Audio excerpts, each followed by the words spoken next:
Hey lash lovers! Today I wanted to share with you a quick how-to video. I'll be showing you how I apply extensions when you come across a client with unconventional lash growth. So let's get started. You can see that the outer corners of our natural lashes are growing inwards towards the center of our nose. I see this often with clients who sleep on their sides or on their face. When it's a habit and you've been sleeping like this for years, it can affect the direction of your natural lashes permanently.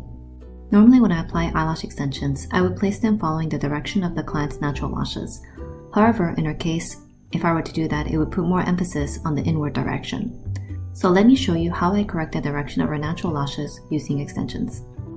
She chose to do a hybrid set, so you can see that I'm applying a mixture of classic and volume fans.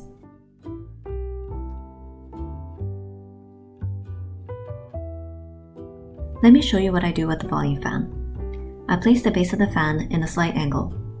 For instance, if I were to place it regularly, the fan would be placed at a 90-degree angle straddling the natural lash.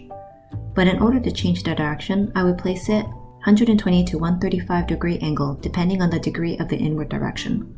For classic lashes, 2 to 3 millimeters of the base of the extension is applied on the shaft of the natural lash.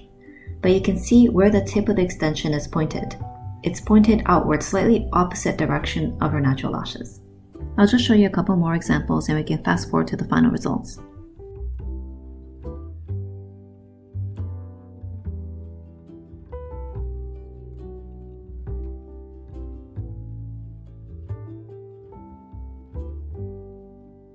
And here we are after completing a full natural hybrid set. I utilized a dental mirror to check it from a different angle. I hope you found this video helpful and that it will level up your lash game. If you have any questions or comments, please let me know in the comments below because I would always love to hear from you. See you next time!